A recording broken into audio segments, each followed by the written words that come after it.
di hatiku mengalir di waktu hujan, mengalir di waktu panas, kasihnya seperti surut di hatiku.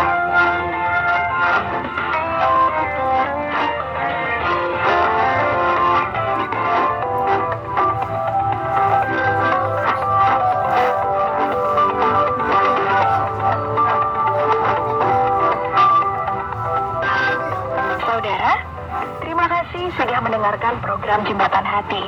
Program ini dipersembahkan atas kerjasama Yayasan Prawarta Rohani Kota Batu, Jawa Timur, dan Penerbit Kalam Hidup Bandung, Jawa Barat. Apabila ada pertanyaan dan saran, silahkan kirimkan ke SMS atau WhatsApp ke nomor 081 333 777 386. Anda juga dapat mengakses Penerbit Kalam Hidup melalui website di www.kalamhidup.com. Sampai jumpa.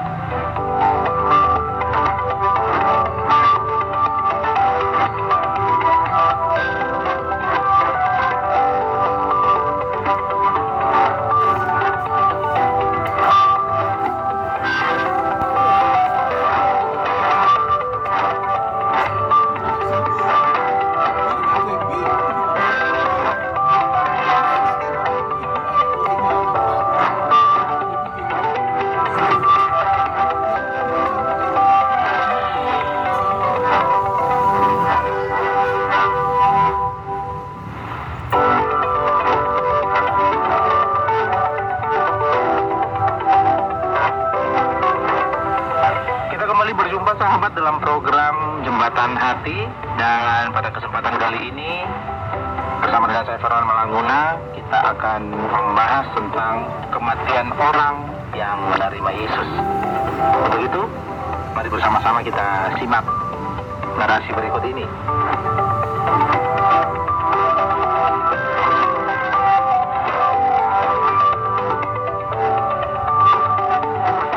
Sahabat, topik pembicaraan kita pada edisi kali ini adalah kematian orang yang menerima Yesus. Topik ini pasti menimbulkan rasa ingin tahu banyak orang. Ada sederet pertanyaan yang perlu dijawab. Orang-orang mungkin bertanya, mengapa Yesus?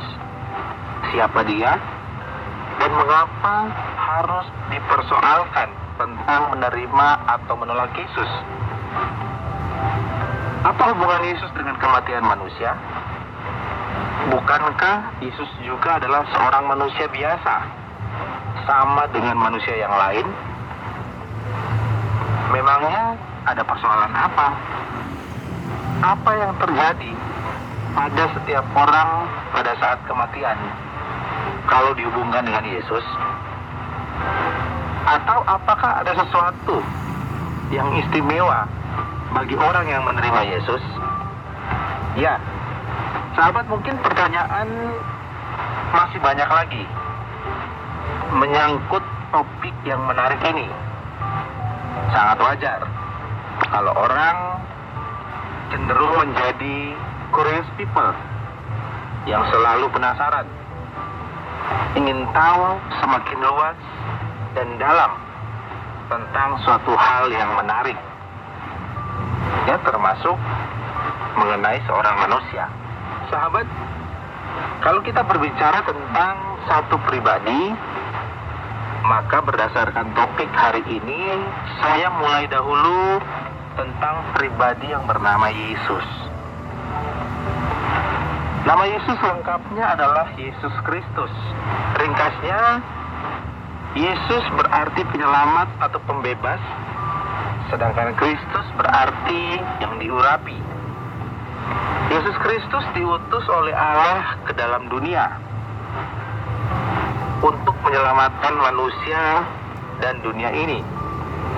Karena itu, Yesus diurapi oleh Allah sendiri untuk menjalankan tugasnya. Sesuai topik hari ini, kematian orang yang menerima Yesus. Setiap orang yang tahu bahwa dirinya pada suatu saat nanti akan mati, rohnya terpisah selamanya dari tubuhnya. Rohnya akan berada dalam suatu alam yang lain, yang bersifat supranatural. Sedangkan tubuhnya akan terkubur dalam tanah dan menjadi debu. Orang yang percaya kepada Allah tahu bahwa manusia ini terbuat dari materi yang disebut tanah atau debu. Lalu setelah kematian, tubuh manusia akan kembali menjadi debu atau tanah. Secara jasmani, manusia lahir dan bertumbuh. Tetapi sampai pada batasnya akan menurun lagi kondisi fisiknya. Sampai habislah secara total segala kemampuan fisiknya, lalu mati. Itulah akhir hidup manusia secara fisik. Namun secara rohani, manusia tidak pernah habis dan hilang. Roh manusia adalah hembusan nafas kehidupan dari Allah. Itulah yang menghidupkan tubuh manusia. Roh manusia tetap ada, dan roh inilah yang karena dosa akan mengalami kematian kekal. Tetapi karena kasih Allah, manusia akan diselamatkan untuk hidup bersama Allah. Nah, Yesus Kristus datang untuk menyelamatkan manusia dari kematian kekal itu. Namun karena hukuman Allah tetap harus diberlakukan sebagai tuntunan kekudusan Allah, maka Yesuslah, meskipun dia tidak berdosa, harus menanggung hukuman Allah menggantikan manusia. Itulah sebabnya Yesus harus mengalami penderitaan karena dosa manusia, dan bahkan harus mati karena hukuman Allah atas manusia berdosa. Tapi Yesus dibangkitkan oleh Allah sendiri. Yesus bangkit dari kematian dan tetap memerintah atas kehidupan kudus dan kekal yang berasal dari Allah. Dan manusia, khususnya yang percaya kepada Yesus Kristus, akan juga bangkit dan mendapatkan keselamatan kekal dalam kasih Allah dan bebas dari hukuman kekal karena dosa. Itulah kemenangan dalam pertarungan melawan iblis untuk menyelamatkan manusia dari dosa dan hukuman kekal. Inilah juga yang disebut dengan anugerah. Karena ini adalah semata-mata pemberian Allah dengan cuma-cuma kepada manusia, bukan karena usaha dan kemampuan manusia.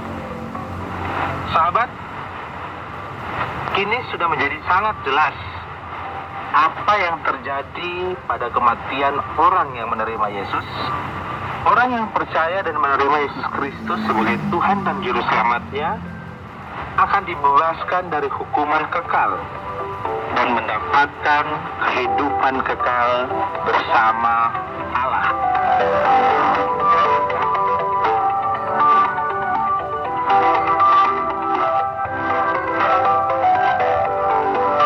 Sahabat, demikian topik kita pada hari ini.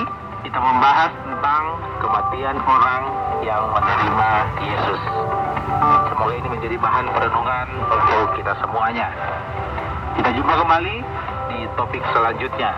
Dan saya Ferlan Malanguna pamit undur diri. Shalom. Program Jembatan Hati diproduksi dan dipersembahkan atas kerjasama Yayasan Perang Wanita Rohani di Batu, Jawa Timur, dan Penerbit Dalam Hidup di Bandung, Jawa Barat.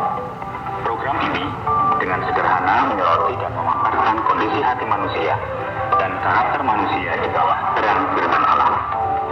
Apabila Anda memiliki pertanyaan dan saran berhubungan dengan program ini atau berespon terhadap topik program hari ini, Anda dipersilakan untuk menyampaikan melalui WhatsApp ke nomor 081 333 777 386.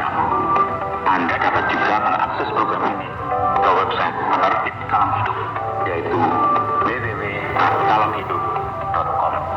Terima kasih atas perhatian Anda.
rasa 30 menit telah kita lalui bersama.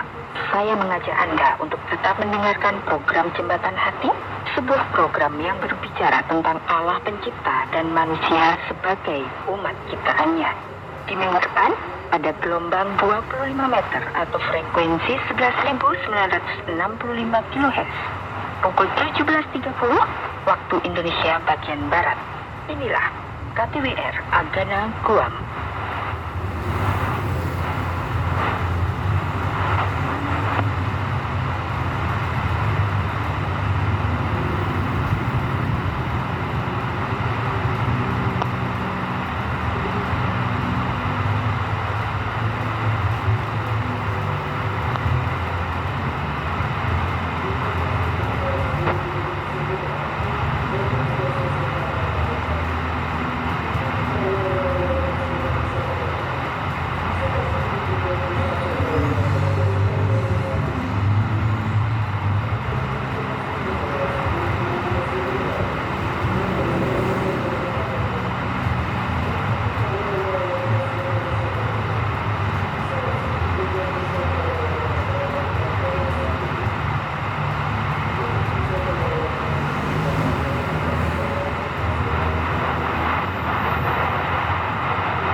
KTWR Agana Guam pada jam 18 di frekuensi 11.965 kHz. Semoga program ini dapat memberkati Anda semua. Selamat mendengarkan.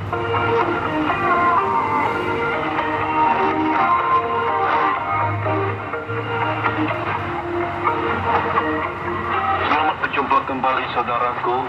Kami sangat gembira dapat berjumpa dengan Anda kembali di program Jalan yang Benar ini.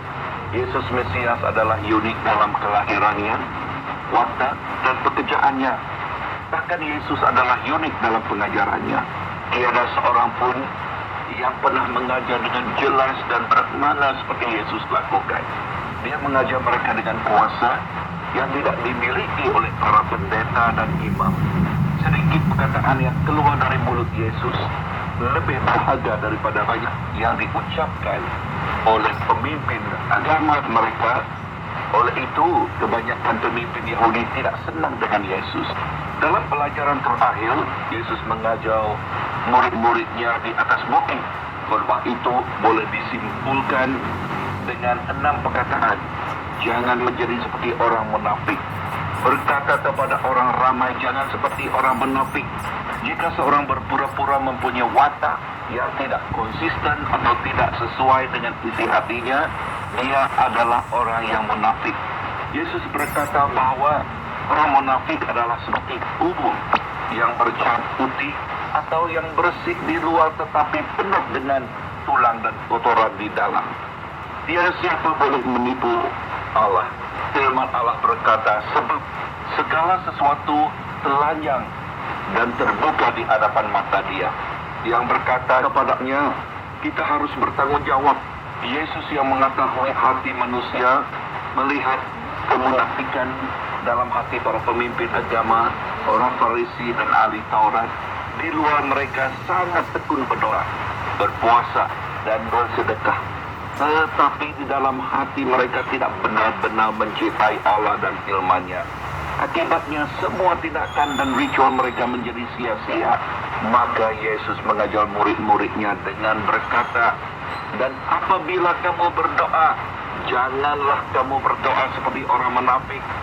Mereka suka berdoa dengan berdiri di rumah ibadat dan di sudut-sudut lebu raya supaya mereka dapat dilihat oleh orang. Engkau berkata kepadamu, sesungguhnya mereka telah mendapat upah. Maka apabila kamu memberi sedekah, janganlah kamu membesarkannya seperti yang dilakukan oleh orang munafik di rumah ibadah dan di rumah-rumah supaya memuji orang. Aku berkata kepadamu, sesungguhnya mereka telah mendapat upahnya. Dan apabila kamu berpuasa, janganlah kamu muram seperti orang munafik. Mereka mengubah wajah mereka supaya orang ramai melihat bahwa mereka sedang berpuasa. Aku berkata kepada kamu, sesungguhnya mereka telah mendapat upahnya. Jangan jadi seperti orang munafik, sebab aku berkata kepadamu, jikalau hidupmu beragama tidak lebih benar daripada hidup beragama ahli Taurat dan orang Farisi, sesungguhnya kamu tidak akan masuk ke dalam kerajaan surga.